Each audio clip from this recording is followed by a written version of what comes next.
कर रही थी। वो दबे पांव दादाजी के कमरे की ओर बढ़ती है, एक एक कदम जैसे जमीन को चीर रहा हो। उसके चेहरे पर खौफ नहीं, बल्कि एक ठंडी मुस्कान है। कामिनी के दिमाग में सिर्फ एक ही बात है, अगर ये दादाजी जिंदा रहे तो मेरा पूरा खेल खत्म हो जाएगा। वो कमरे में दाखिल होती है, धीरे से दरवाजा बंद करती है, और फिर हमला। तकिए से कामिनी दादाजी के बेड के पास पहुंचती है। दादाजी गहरी नींद में हैं। शायद उन्हें जरा भी अंदाजा नहीं कि उनके इतने करीब मौत खड़ी है।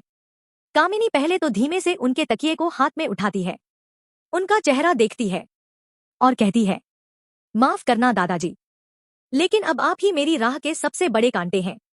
और फिर अचानक वो तकिया उनके मुंह पर दबा देती है।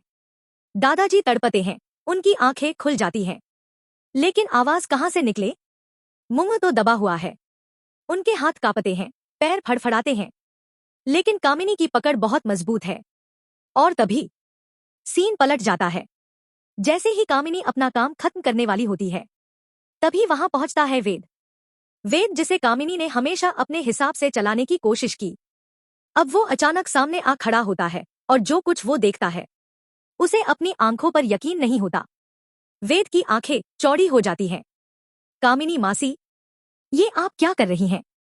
कामिनी एकदम सकपका जाती है। वो झट से तकिया हटा लेती है और बोलने की कोशिश करती है कि नहीं नहीं बेटा, तुम गलत समझ रहे हो। मैं तो देख रही थी कि दादाजी सांस ले भी रहे हैं या नहीं। लेकिन वेद को अब कोई झांसा नहीं चाहिए। वो फौरन दादाजी की नब्ज चेक करता है। दादाजी अभी जिंदा है, लेकिन हालत गंभीर है। सरू का इमोशनल ट्रैक।